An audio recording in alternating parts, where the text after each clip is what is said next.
Ngayong hapon lang natin nakuha ang committee report na ito at si Congressman Barzaga lang ang sinampahan ng kaso ng Committee on Ethics.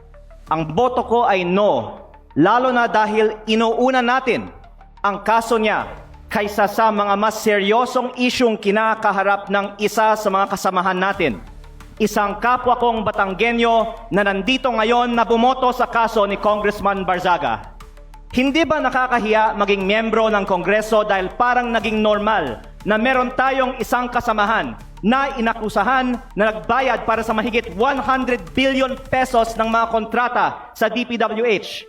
Para bang tinatanggap natin na normal lang magkaroon ng kasamahan na iniugnay sa pagnanakaw ng bilyong-bilyong piso na hindi iniimbestigahan na ng Committee on Ethics, Public Works o Infracom, samantalang inuunan natin ang kaso ni Congressman Barzaga, habang hindi man lang natin pinaglalaanan ng masusing atensyon ang mas mabigat na aligasyon, lumalabas na parang okay lang magnakaw sa Kongreso.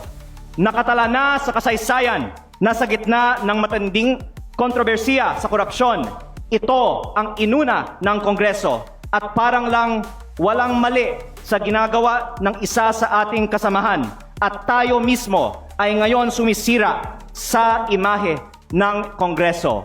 Mahiya naman tayo.